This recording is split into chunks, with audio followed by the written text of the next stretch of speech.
تخيل ان في نموذج ذكاء اصطناعي نزل من 3 ايام بس، تحديدا يوم 1 ديسمبر 2025، وقدر في الوقت القصير ده انه يقلب موازين القوة في العالم التقني كله. النموذج مش بس بينافس اللي هو شات جي بي تي او جي بي تي 5 ميديوم اللي لسه طالع من فترة قليلة، لا ده كمان بيقدم اداء مرعب بتكلفة تشغيل تعتبر مجانية او ببلاش. ايوه ببلاش، وانت عارفه كلنا عارفينه حرفيا مقارنة بالمنافسين ده بيقدم خدمة ببلاش، والاهم انه مفتوح المصدر ومتاح للكل. جهز نفسك بقى عشان النهارده هتسمع عن ديب سيك في 3.2، التحديث اللي خلى الشركات وادي سيليكون تعيد حساباتها من تاني في التكلفة اللي هم بيحطوها وبيقدموها عشان يدربوا النماذج بتاعتهم. الحكاية بدأت يا صديقي لما شركة ديب سيك الصينية قررت انها تفاجئنا كلنا وتطلق الاصدار الفي او الديب سيك في 3.2 بشكل رسمي، والنسخة دي بتيجي بعد نجاح ساحق للنسخة اللي هي النسخة او الموديل الفي 3 اللي نزلت اواخر 2024. الجديد بقى المرة دي انهم دمجوا قدرات التفكير المنطقي المعقد اللي كلنا بنشوفها في نماذج الريزنينج او الاستدلال مع السرعة الخرافية لنماذج الشات العادية. يعني ببساطة النموذج ده بقى بتاع كله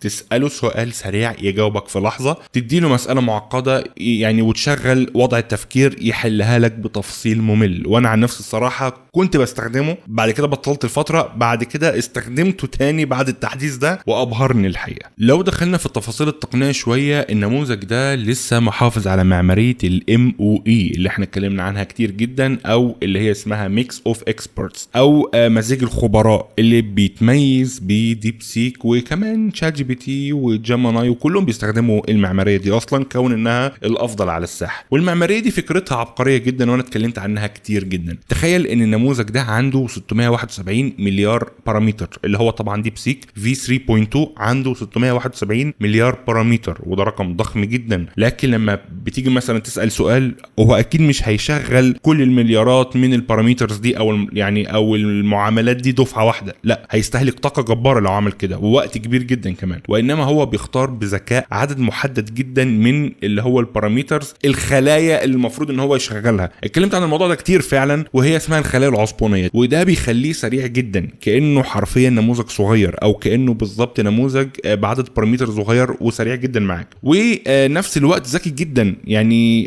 تقدر تسأله اي سؤال وهيرد عليك، وهو بالفعل نموذج عملاق، مش بيشتبه بنموذج عملاق، لا هو بالفعل نموذج عملاق. ومن ضمن الحاجات اللي لازم تعرفها عن ديب سيك في 3.2 وهي تقنية ال MLA او اللي هي المالتي هيد ليتنت اكشن تقريبا. انا هسيب لكم الاسم قدامكم، الصراحة الاسم صعب جدا واساميهم معقدة وصعبة وطويلة، يا ريت يسهلوها علينا والله. وده بقى السحر الحقيقي الصراحة للنموذج ده، او التقنية دي هي اللي بتقدم السحر الحقيقي للنموذج ده، لانها فكرتها انها بتضغط الذاكرة اللي النموذج محتاجها عشان يفكر في سياق الكلام. وده معناه انك تقدر يعني تكلمه في مواضيع طويلة جدا وتديله ملفات ضخمة من غير ما يهنج معاك او يهيس او ينسى اول الكلام. والاهم ان التقنية دي بتقلل تكلفة التشغيل بشكل مرعب، لدرجة ان تدريب النموذج ده كله على بعضه بسبب التقنية دي كلف 5.5 مليون دولار او 5 مليون دولار و500 ألف. تمام، انت متخيل الرقم؟ يعني 5 مليون دولار فاصلة 500 ألف، او مثلا 5 مليون دولار 500 ألف بس، في حين مثلا ان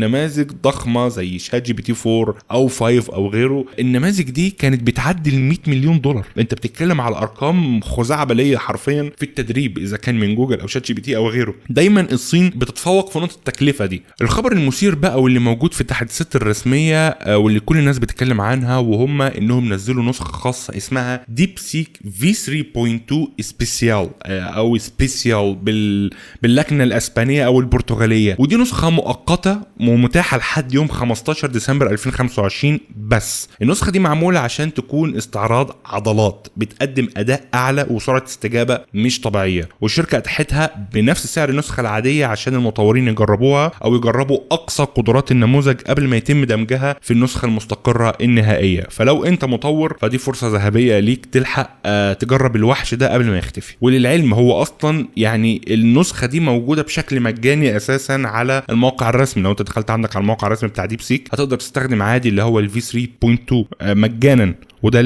وحتى كمان عندك على الابلكيشن او على الموبايل موجود برضه. نقطه القوه الثانيه ان ديب سيك في 3.2 هي دعمها الرهيب للغات البرمجه والكودينج. الاختبارات الاوليه بتقول انه تفوق على كلاود 3.5 وكمان على نسخ كتير من شات جي بي تي في كتابه الاكواد وتصحيحها كمان، وده بفضل التدريب المكثف على التريليونات من الرموز البرمجيه. والاجمل انهم بيقدروا، او يعني الاجمل ان هو بيقدر يفهم يعني السياق البرمجي المعقد ده. يعني لو انت اديته مشروع كامل وطلبت منه يعدل على وظيفه معينه او يعدل على شيء معين، يقدر ان هو يتعامل معاه. كمان بيقدر يربط الملفات ببعض ويفهم يعني التاثيرات الجانبيه للتعديل ده بدقه. فصراحه يعني عجبني جدا، والاهم ان هو مجاني يا جدعان، مجاني بشكل كامل ليك انت كمستخدم. وبالنسبه للاسعار، ودي النقطه اللي بتوجع المنافسين، ديب سيك لسه متمسكه بسياستها في حرق الاسعار. تكلفه المليون توكن في الديب سيك في 3.2 تعتبر كسور السنتات مقارنه باسعار اوبن اي اي مثلا، ودي خلت شركات كتيره وسيرفرات كتيره بقت بتبني تطبيقاتها بالكامل على الاي بي اي الخاص بديب سيك. تمام، لانهم حرفيا بياخدوا اداء مماثل وقوي جدا لاداء النماذج المغلقه زي جيميناي او ديب سيك او غيره، او اوبن اي اي او غيره من النماذج الاخرى من الشركات الامريكيه اللي احنا عارفينها ذات الراس ماليه، يعني باسعار ارخص ب 10 و20 ضعف حرفيا. وده يفتح باب ثروه حقيقيه للتطبيقات الذكاء الاصطناعي الشخصيه. يعني مثلا انا واحد حابب ابني تطبيق وحابب التطبيق ده يكون متوصل بالاي اي، فبدل ما ندفع مثلا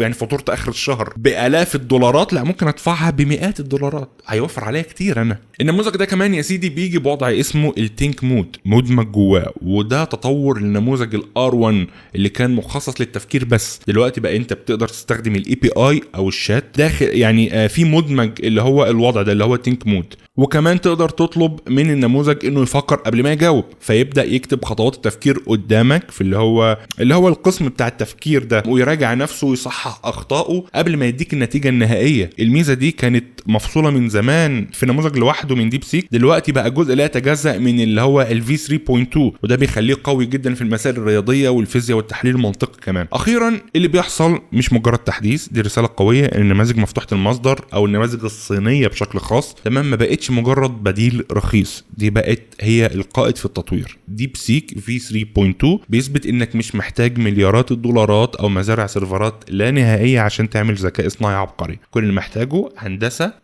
يعني هندسه برمجيه كويسه ومهندسين واستغلال صح من الموارد، تقدر تعمل اللي انت عايزه يا معلم. وطبعا زي ما قلت لك ان ديب سيك موجود بالفعل بشكل مجاني على الموقع الرسمي، تقدر تخش وتجربه دلوقتي، وانصحك جدا بيه. انا عن نفسي كنت بعتمد عليه في بعض الوظائف، دلوقتي هبدا اجربه في وظائف بالفعل متنوعه واشوف قدراته عامله معايا ازاي. وده كان الفيديو، اتمنى يكون الفيديو عجبكم واستفدتوا منه، وما تنساش بقى تشترك في القناه وتفعل الجرس وتعمل لايك للفيديو اللي بيساعد، واشوفكم على خير باذن الله فيديو جديد، ومع السلامه.